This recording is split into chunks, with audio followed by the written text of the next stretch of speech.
I'm Caroline, and this is a Whittier 360 breaking news alert. The Whittier City Council tonight voted to move forward with reimbursing the Whittier City School District and the East Whittier City School District for part of the cost of employing crossing guards to keep children in the community safe on their way to and from school. The total amount the City of Whittier is providing for the crossing guards in the districts is $464,778. Council members Octavio Martinez and Mayor Joe Benateri both credited resident Chris Hardiman for his leadership on the issue. Earlier in the evening, during public comments, Hardiman addressed the issue saying he supports the city moving forward with providing the funding because it was a public safety and it would help the districts. Assistant City Manager Shannon DeLong reported to the City Council that the city used to fully fund the crossing guards for at least 3 of the school districts that operate in Whittier, but had to stop in 2018/2019 because of the financial crises.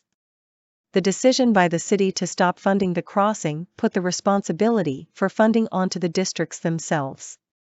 But with the city's new surplus, the council had asked staff to approach the school districts about using some of the surplus to help them with the costs of employing the crossing guards. She said that only 2 districts, Whittier City and East Whittier, responded to the proposal and both were receptive to the proposal.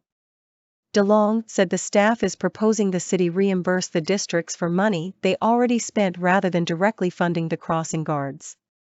Councilmember Jessica Martinez asked what would happen if the city did not approve the funding. Assistant City Manager DeLong and City Manager Brian Saki both said the districts would continue with the funding on their own because they had already budgeted for it. When Councilmember Octavio Martinez asked how long the funding would be for, DeLong said it would be on an annual basis depending on renewal each year. Both Benateri and Councilmember Fernando Dutra both said the funding would not be possible if voters had not approved Measure W just before the COVID-19 pandemic hit. But Benateri noted the city would have to re-evaluate on an annual basis and said there may be years in which the city won't be able to provide the funding. All the council members mentioned concern for public safety as a major factor in their decision to vote to move forward on the matter. Once officially approved by the council, the districts will be able to use the reimbursed funds for other district programs or to save it as part of a rainy day fund, Benateri noted.